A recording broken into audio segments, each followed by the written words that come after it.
And today on the Long Game podcast, we have the Queen of Research, Chief Economist of the PRD Network, Asti. Hello. Oh my goodness. I feel like I should wave to everybody. Wave, being the Queen. We love having you here, Asti, in our region, and you do your regional road trip, or you do your road trip, not just to the regions, but to the cities and to all the PRD networks around the country. And we always enjoy this time of year because normally you kick off with the Tamworth and Liverpool Plains. I always do. Every year, 5 years in a row. We always try and book you in directly after the one we've always had.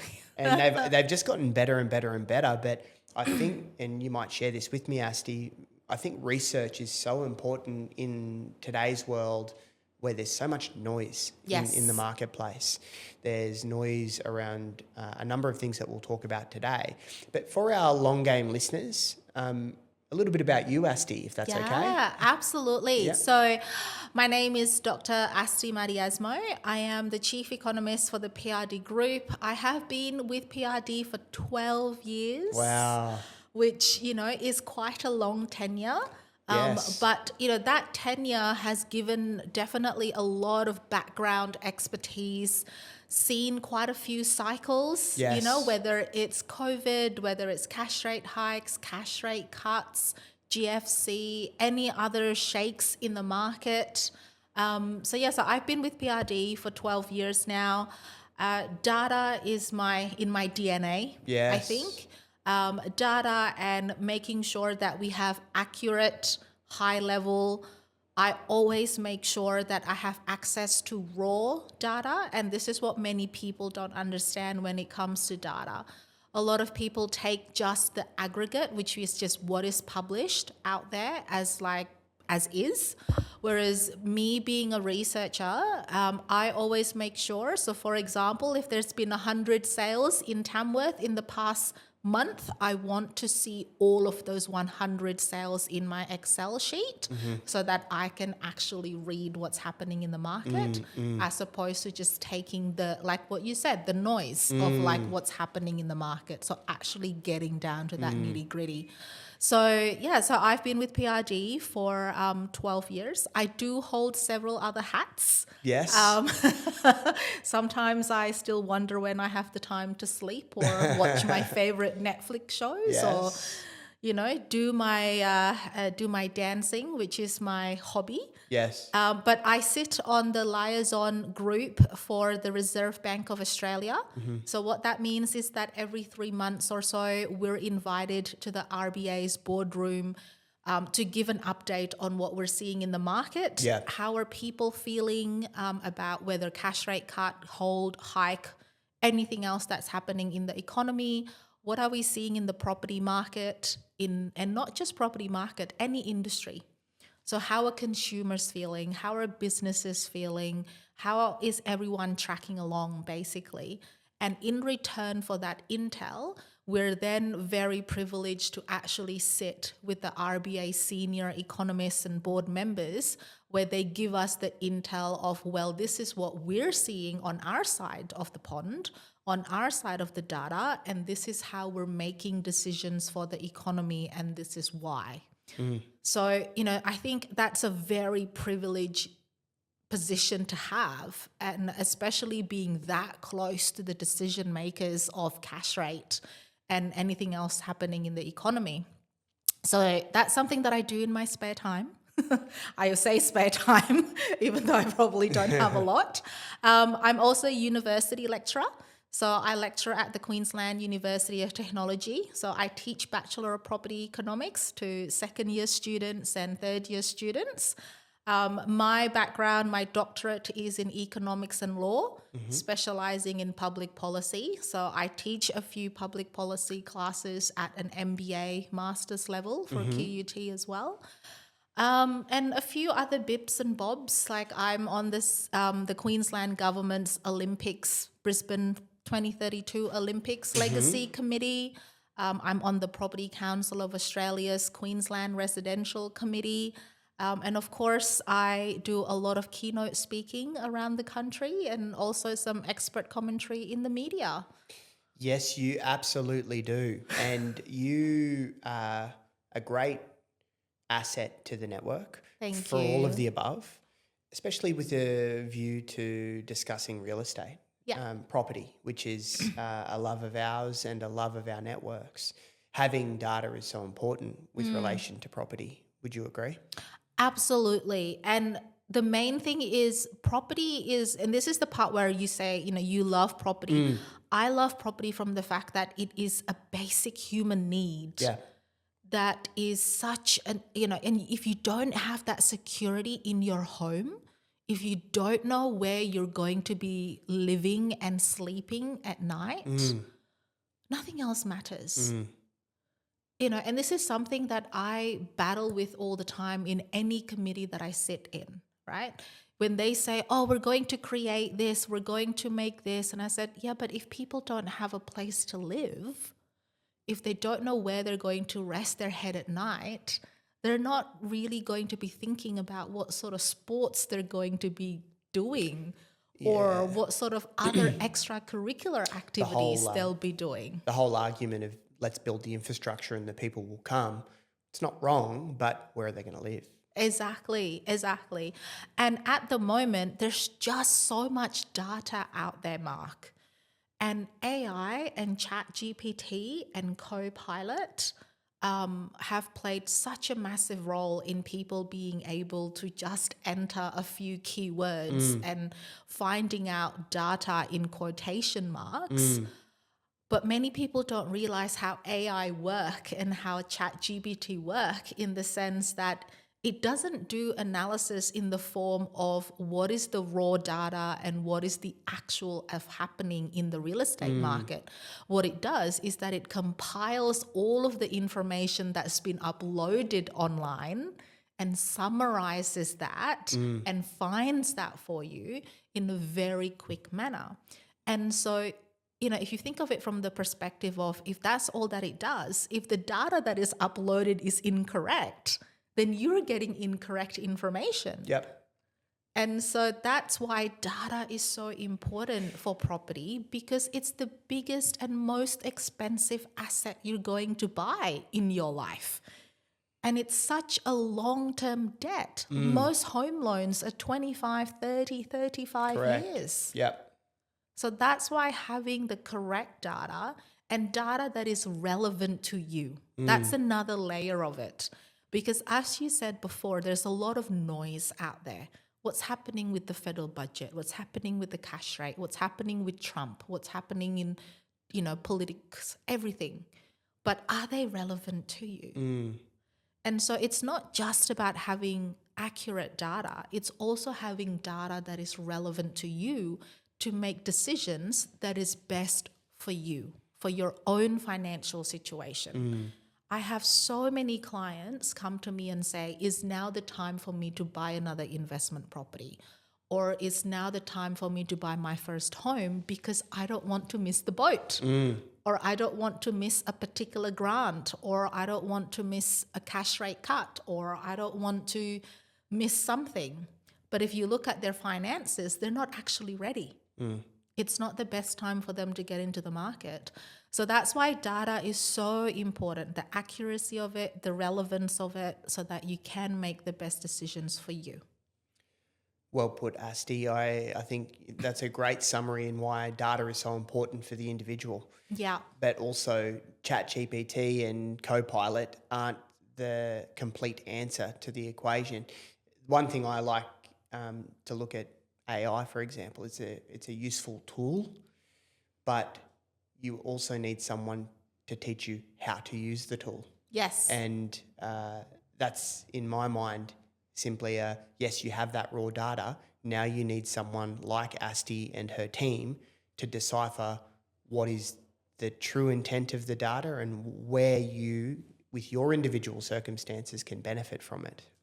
And that is why we're starting to see the role of anyone in the property industry, whether in particular for our network, any real estate agent or anyone in the real estate industry, whether you're a real estate agent, whether you're a property manager, if you're a buyer's agent, if you're working in the wealth creation, wealth management sort of like sector, is that it's about your role is starting to turn more into an advisory educator role of what is actually happening in the market, not just the noise that you hear in the media and also everything else happening around the country, but what is the most relevant data for you in Tamworth, for example, or in Liverpool Plains, right? Because what's happening in Sydney or what's happening in Melbourne may be completely irrelevant if you want to buy, a place in Tamworth. We come across it very often here regionally, and I'm glad you mentioned it. It's one of our questions today. If you're happy, I might skip straight to that. Yeah. The media is such a useful tool, but it also is a double-edged sword. Yes. Like you suggested, what the media puts out is relevant for 80% of the population. If we speak on population, the 20% are in the regions. We are experiencing different symptoms to the budget and to those things that our colleagues and friends and family in the cities are experiencing. Obviously, negative gearing, as an example, is 90% of what happens in the city. You buy a residential investment property in Sydney for $2 million, you might be lucky to get $1,000 a week. It's going to be negative. Whereas here regionally, you can buy a house for $600,000 that'll rent for $550 a week, and it's going to be neutral or positive. Yes. So it doesn't affect us as much, but across the media, when up in the big lights, doom and gloom, negative gearing, rah rah rah, it does. We do get a lot of clients that we meet at open homes and at the dinner table, and they say, "Oh, look, is this going to affect us? This is really scary. Should we be buying or selling right now?"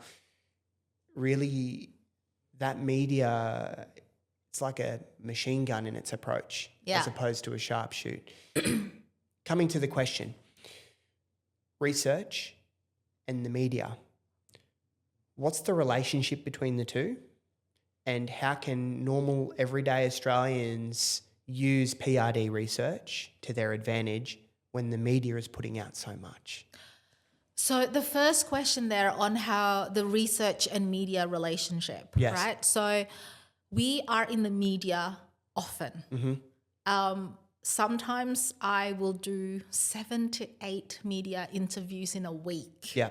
And that's more days than there is. I see that on your socials. On LinkedIn, you're always in front of someone. Yeah. And for us, it's about giving the correct information. And it's about, kind of like using research and data to almost correct any misconstrued information or, any thoughts that they might have that might not be quite correct, or actually providing more evidence as to whether or not it is actually happening. Yeah. So for us at PRD, it's not just about getting the media mentions.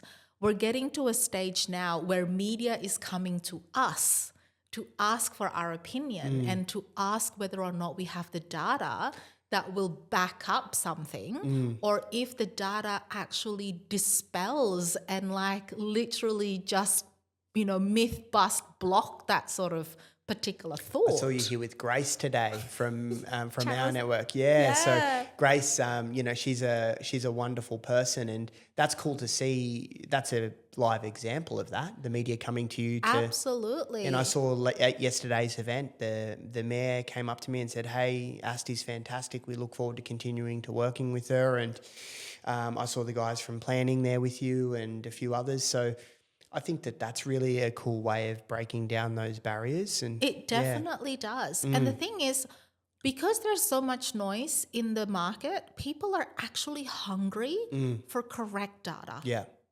And that's where PRD research comes in, right? Because I was actually, when you were mentioning my interview with Grace, she was saying about how more often than not, they have to Zoom economists from capital cities. Yes. And I have actually had someone in the media comment saying, I think you're one of the very few economists that actually travels to regional areas Yes. and see what is happening in regional areas. Yes. And so you can tell us what is actually happening in regional areas.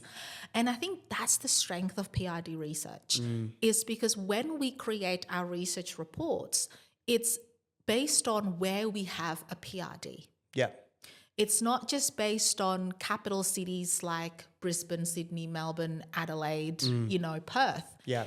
Our reports are specific to the regions, whether it's a market update for Tamworth or Liverpool Plains or Bendigo or Orange or Karratha in WA. Or our friends in Wagga. Or your friends in we love the Wagga guys or there. Albury. Yes. Or, Yeah. next after Liverpool Plains, next month, I'm in Northern Beaches in Mackay and Whit Sundays. Oh, fantastic. Yeah. So, They're all great people, a lot of them. They are. Yeah. And so that's the strength of PRD research, right? Number one is that it does go to regions.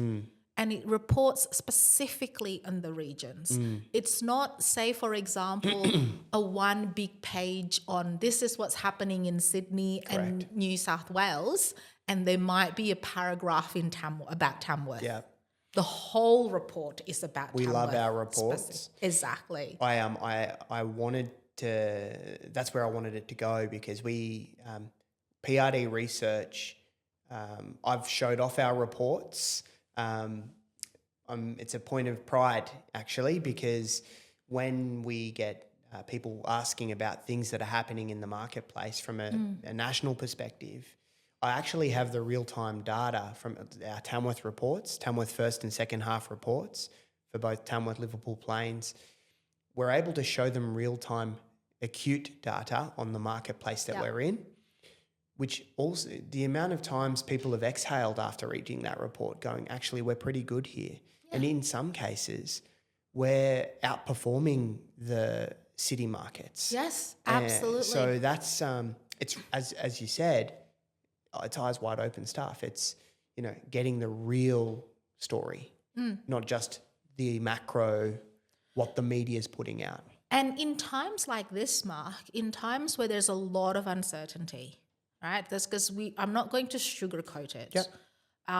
The government tipped everything upside down. There's, Like, we weren't talking about negative gearing or changes in CGT, last year. The election promise from the Labor government was that they were never going to touch investment taxes and laws. Yep. And so that's sort of gone a bit, upside down, sideways circles. There's some colourful words that some of our clients have been using. I won't share on the Long Game podcast, but you can imagine you will have heard the same colourful. And, I think just the combination of everything that's happening overseas and how it's translating into our market. Yeah. We're seeing the unemployment rate increase, nationally as well, because obviously, anyone that has a lot of transactions and things like that with any US companies at the moment is facing uncertainties. All the costs to employ, the cost of goods, cost of services are increasing. And exactly. And so at times like this, when there's a lot of uncertainty, the ability to actually hold on to something physical, like the PRD research reports that has specific data for you at that micro level, that is what you need. Because you can you can doom scroll almost. Like, as soon as you can jump on TikTok, Instagram, and doom scroll for hours, and as soon as you put into your Google search, how's Australia's property market performing? I kid you not, the next day, your whole Facebook feed is going to be news articles about it. Right? And it's all going to tell you all sorts of things at the macro level. Property crash, or, auction clearance rate has bottomed out. Clickbait. All of those type of things, right? That's your macro level things. That's your macro noise. And when you have macro noise, you need to be able to hold on to something physical at a micro level. And that's where the PRD research report sits. Very good. Asti, quick question. From your from your perspective and from your experiences since the budget release, what are most people that you're speaking to asking you questions about? It's probably the best way of putting it. Yeah. So first of all, they're asking me, is it actually going to happen? Right? Because yes, the federal budget has been handed down on the 12th of May. However, it still need to pass through legislation to become law. And it is actually taking longer than usual at the moment because we are touching on the very heart of Australia's wealth creation. It is ingrained in the Australian wealth creation system to have your own home and then an investment property and then use that for retirement in addition to your super. And so because it's touching on a very, very core item in, our financial life. So many people being impacted. So many people. What was the percentage you, like 75%? So 75 to 79% of Australians have just that one investment property. There you go. And about 85% would have 1 to 2. And these changes do impact. It does. Because at one point, and this is something that I actually really annoyed me, if I can be honest, Mark, is the management of information from the federal budget. There were leaks as to what might happen in the budget almost every 2-3 days leading up to the budget. And that just created so many chaos. I did see a few of those leaks. Yeah, how do things like that leak out? I don't know, but there was one leak where it said it might only apply to investors that has more than 2 properties. There was a leak on that information, which then kind of gave a lot of people reassurance if they only have one investment property, right? And, like I said, 75% of people only have one. So they thought, well, I'm safe. But then come budget night, didn't happen. Safe. No one is safe. There was nothing about that. It only applies to people that has multiple properties. Yeah. And so that was a massive shock to many people. Yeah. And so because of that, the amount of people that asked me, is it actually going to happen? Is it going to become law? That's something that I'm still waiting on, but that is what a lot of people are asking me. Gotcha.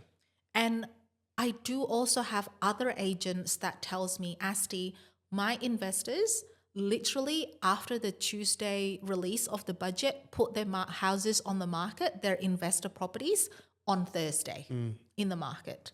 And I would say that's actually acting quite knee-jerk reaction. You know what I mean? Oh, it is. It's a knee-jerk, yeah. Because it's not law yet. People will be making those changes. But they will make those sort of knee-jerk reactions, right?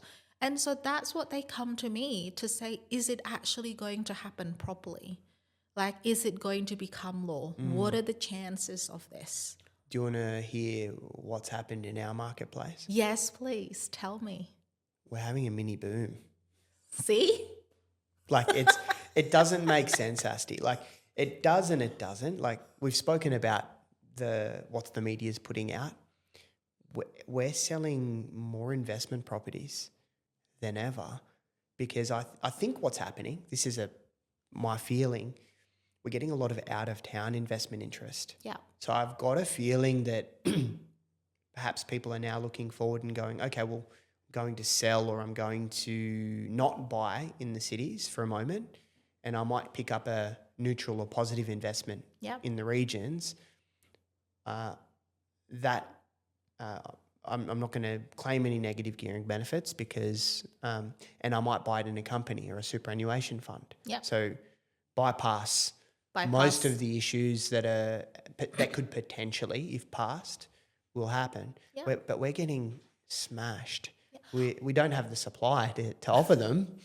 So what's happening in our market is going up. Look, I wouldn't be surprised because as I was saying to Grace earlier on Prime 7, is it also depends on affordability and the fact that Tamworth, for example, at a median price of, 6 to 650 is still half the price of Sydney. Yep.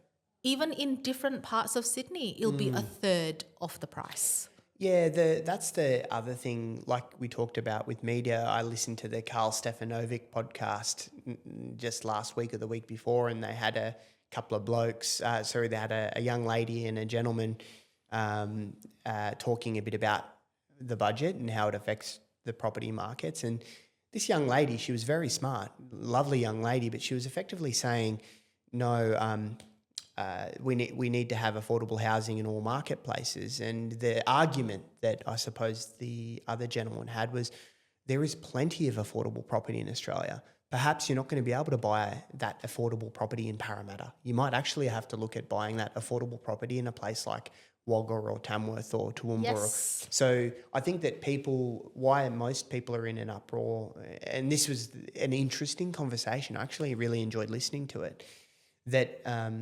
suggesting that, okay, well, not everyone is going to be able to buy a property in Sydney. Some people need to start looking out of Sydney and into other regions, but making the policy broad impacts those other places. Oh, absolutely. It impacts the nation. So you see it with other policies, like you see it with water security, and you see it with drought and bits and pieces. The people that are affected are the ones asking for it, but they're only representing 10% of the population. Oh, absolutely. So it's sort of one of those things. But farming is an example. Well, we feed the other 90% in the cities. So do you know what I mean? So like we need it to feed you, but it's short-sighted. So it's just one of those. That's why there's so many far right and far left opinions.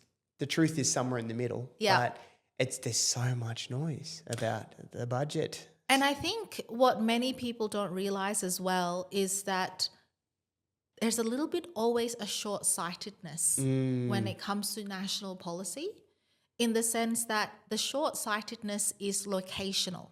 And when I say that is because just like what is being said in the media, many focuses on capital cities. The short-sightedness, that's a Disney version of what I've been hearing. You've been very nice saying I've been very Disney, right? Yes, you have. Yeah, no, that I agree. I completely. So there's that short-sightedness in the sense of making the policy more so focused almost on those capital cities as opposed to the regional areas and like the whole of Australia. Historically, we've seen that. Even just looking at this budget in particular, without getting too political, the current government's been very clear what the budget is for, to benefit to give people a fair go, to balance the equation, to get first home buyers into the market. I get it. I understand it. It's so important. But I don't know whether they've thought out well enough the policy, because it's like a bull in a china shop. It's like we want these people to benefit, which they should, but at the detriment of these people that have that are providing what did you call it earlier in this podcast about how important property is? It's your primary need. It's also that safety. Correct. So we want these first home buyers to buy into the market, but all of these people that are providing a primary need to those that can't afford to buy, that need to rent a property, are going to make different decisions in future. Yeah. That's in turn, in my opinion, going to create more of a housing shortage. Yes. Which then in turn will mean there's going to be less properties available for those that require a primary need. And this is the part where here's my university lecturer coming out. Thank you, Mark? So thank you. In the world of public policy, it's a difficult journey to create a public policy, because a public policy have to be efficient, it has to be effective, and it has to be equitable. And those three things is normally in contradiction to each other. Got you. And so, that's why public policy is so difficult to make. And if we look at this particular policy, and I think I mentioned this last night in our research event with the Chamber of Commerce, is that there's a policy outcome and a policy consequence. Got you. And you have literally just given those two. Rob Peter to pay Paul. Yeah, exactly. So the policy outcome is to try and get more first home buyers in the market by lessening investors and making it a more fairer playground, right? Yeah. That's the policy outcome. And we're seeing that right now because auction clearance rates have declined because investors who wants to be able to negatively gear, they now have to buy new builds. And you can't auction off a new build because it doesn't exist yet. So you're taking out investors from the auction market, giving first home buyers a more fairer go, a more, fairer playground. Future first home buyers. Future first home buyers. Because anyone that bought their first home in the last 12 months, probably not enjoying their negative equity that they've got now in the cities. No, they're not. That's the hard thing. That's the consequence. That's the consequence. So first home buyer in 2025 that potentially is looking to move out and rent that property out has got decisions to make. I suppose the reality is that if there's been a reduction in the values, gosh, I hope I'm worried for those first home buyers that bought in the last 12 or 18 months in the cities. Yep. Say they bought a property worth $1.5 million in the city, they're living there, and they were intending on selling the property, and it was worth 1.6 million yesterday, and the budget came out, and now the clearance rates are at 30%, and now it's worth 1.3 million. Yeah, and so it means you're in negative equity. They took out the 5% first homeowners, so they've only got 5% worth of equity in there, and it's dropped 10 or 15%. Yeah, exactly. And so It's that's what I mean. scary stuff for them. That's what I mean, right? We're insulated to that here regionally. Yes, you would We're be. lucky. We're Very. lucky. We're lucky because we're across the board nationally. We're still very cheap compared to the national median. So, and we have supply issues. Yes. So that helps keep the value up. Yeah. So, But that's what I mean by policy outcome versus policy consequence. Got you. Right? And that's what I mean by and the thing why people ask me is like, don't they think about the consequences? I actually had this conversation last night, and the reason why they don't, in a way, is if you look at how long are they in office, Mark? They're elected officials. Yes. Right? They're not going to be here potentially in the next 5, 10, 15 years. Those longer term consequences, they're not going to be around to see it. They're not going to be around. They're here for the policy outcome, to be able to tick that and be able to say to the Australian population, hey, we've managed to reduce the amount of investors so that first home buyers can, play in the market better and fairer.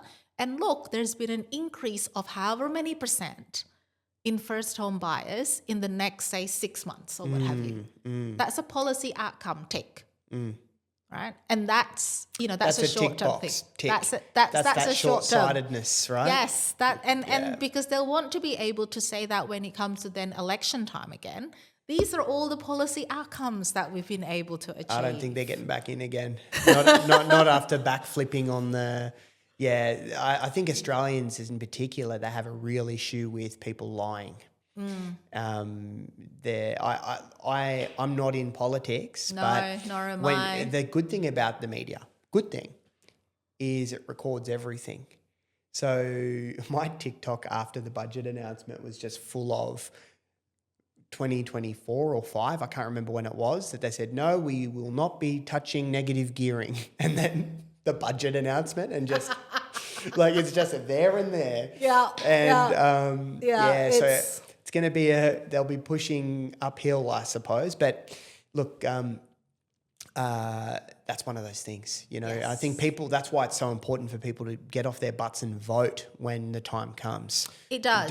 It does. And for also, I think, politically, for other parties that have differing positions on the matter. Absolutely. Need to really pull their finger out to see make a point of difference, because Absolutely. and actually look at legislating that, because last election, it was hard to tell, Liberal from Labor and Labor from Nationals, and it was very challenging. They're all some version of the same thing. So I can, yeah. And I think it's really also important to have a look at how not only are they impacting macro issues, but coming back to that micro issues. Yeah. Are they actually taking into consideration of what's happening in the micro level, right? And I always bring it back to that. Like, there's going to be a lot of political noise. There's going to be a lot of financial noise with the cash rate. Again, political at the moment, so many things happening, right? But pulling it back to that micro level. Yeah, people making like the what's in it for me, or how does this affect me? And I think more and more people, especially when it comes financially, more and more people are making those thought processes happen. And I think that's why there's currently a political party that's rising very fast, because I think they're speaking to the masses, going, they're I suppose very acute with their position. Yeah. And I think people are sharing those positions and going, well, what does it mean for me? Exactly. Yeah. Exactly. I could talk about this forever, but I was about to say. I've got a couple quick questions before we go, and I can't wait for tonight. We're going to head to Liverpool Plains and do it all over again. I can't wait. This podcast is the Long Game podcast, and we use this as a wave, as a tool to enable people in our listeners and people in our regions to have the ability to listen to people and relate to them and relate to their stories. One question I've been burning to ask you, with the long game as a view, so long-term wealth creation, in your 15, 20 years doing what you're doing, just with the PRD network, and much longer than that outside of the PRD network, with a view of wealth creation, what have you seen over the years from a behavioural awareness or a behavioural display of clients? Yeah. What do you see when it comes to people making those behavioural decisions around their wealth creation long term? Do you see more people acting emotionally when it comes to wealth creation? Do you find that people are actually quite considered? Yeah. What do you? I haven't explained that well enough, but do you get where it's such this nuanced conversation? So here's what I'm seeing. What I'm seeing is that people are becoming more and more informed. Yep. But sometimes not always with the correct information. Okay. Right? Because with the help of, and I say help in quotation marks, with the help of AI and ChatGPT and Copilot and all of that kind of thing, because it's so easy for someone to literally say into Copilot or ChatGPT, give me a strategy for wealth creation using property in regional areas. You put that into ChatGPT, and it'll give you like this whole big paragraph and all of these dot points. Got you. And so we're having more and more people when it comes to wealth creation that is more aware of information. Okay. That they're more sort of like accessing information directly themselves. Whereas beforehand, people would go to companies. They'd go to they'd knock on the door of a wealth creation company or trusted sources, or they'd come to you and, whereas now it's the other way around. They're accessing the raw data. Yeah, now it's the other way around. Now it's, Mark, I've read this. Is it true? As opposed to beforehand, they'd come to you and say, Mark, I want to do this. What do I do? Where do I start? Where do I start? Now it's a different way. Now it's Interesting. as if we have to almost like justify the information. Got you. And justify the strategy, even though we might be the experts in it, because there's another expert that's almost sort of like, in some ways, competing with us. As much as I want to say complementing, it is more competing with us, and that's the AI experts in quotation marks. Got you. And so we're having more customers and clients that are more aware, that have more access to information, but their decision making is sometimes not that it be incorrect, but not as well informed as it should be.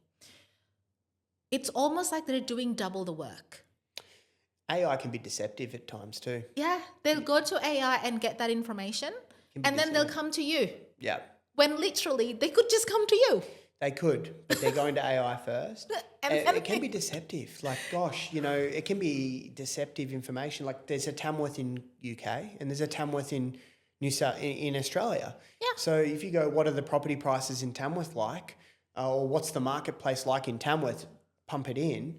Unless you're specific in the input, your output can be skewed very much. And you know what? I actually went to the Tamworth in UK last year. Shelbyville.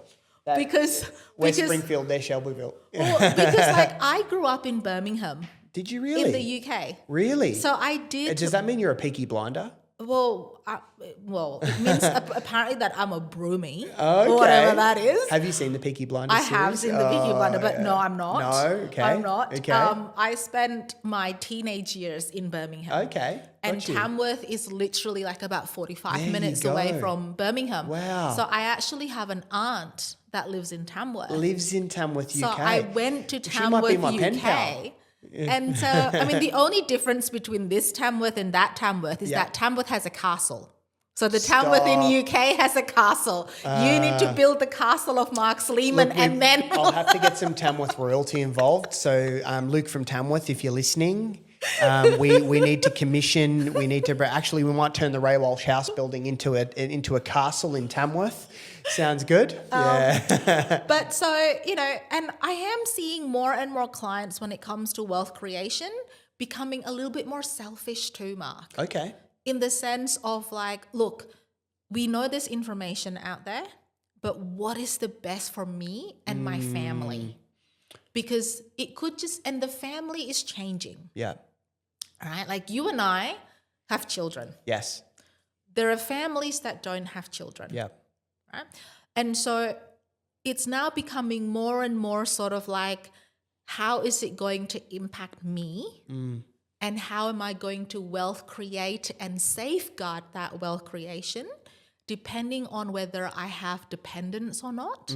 If I want to pass it on to my nephews, nieces, other family members, if I want to not safeguard and simply make sure that I have enough in the bank to go on cruises every 3 months around the world in different ones and explore the whole world, or how am I going to create a wealth creation strategy that allows my 4 or 5 children to have homes later on in life? Yeah. And so I'm definitely seeing people, like I said, becoming more educationally aware of information, but they're still coming back to experts to kind of decipher that information and also what is best for them. Because of all the different circumstances. So it's a very, very different client base that I see right now, because they're more and more asking, what is best for me? Post-COVID, I think people are thinking inward, aren't they? Yeah, they're thinking what's best for me. Yes. Yeah. Definitely. That time away where everyone locked down, they had a lot of reflection time. Yeah. So I just before we head off, Asti, I'm aware of your fantastic reports that you put out, but for our long game listeners, can you just potentially rattle off a few of the reports that you've built and where to access them? Definitely. So we know that there's a Tamworth market report. Yep. And there's the same information in the Tamworth market report that obviously specifically looks at the sales market, the rental market, all of the project development that's about to happen in Tamworth. That same formula is repeated across all of the different PRD offices around the country. Yeah. So the same report, the same formula exists for PRD Liverpool Plains, PRD Wagga Wagga, PRD Broome in WA, PRD Mackay, PRD Bendigo, right? So all of that is replicated throughout the country. So we have those sort of like specific suburb areas, regional areas, market updates. We have our high-level noise report, which is our Australian economic and property report. So we've just released that for the first half of 2026. And that has all of that macroeconomics sort of like goodness in it and what that means for the Australian economy right now in general and what we can see for the next, 6 months until the end of 2026. We also have some very specific reports, one that is called Regional Report, and that literally looks at all of the regional areas across New South Wales, Queensland, Victoria, and Tasmania. We have our capital city market report as well, which we're actually releasing at the end of June, and that specifically targets your capital cities, so your Melbourne, Sydney, Brisbane, all of those type of markets.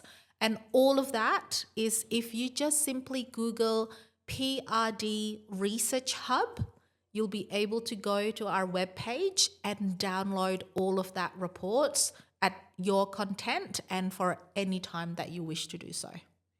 Thank you, Asti. PRD Research Hub. Google that. It's all absolutely free. And thanks to our chief economist, Asti, the queen of research. We love her dearly. And we really do look forward to seeing what the next few months plays out. Yes, and thank you for making trips to Tammy and to Corindai. And I love it. Yeah, we love having you. Every single time I come here, there's something new for me to see. Yes. Yep. Absolutely. We're very lucky here. We've got so many fantastic places to go and to see, and the fresh air. And we've had a little bit of rain. We've had a little bit of rain, which we absolutely love. Yeah. Absolutely love. So absolutely. I can't wait to come back again. Send my regards to the crew at head office. I will. And we'll keep in touch. Thank you, Asti. Thank you so much. Cheers. Thank you.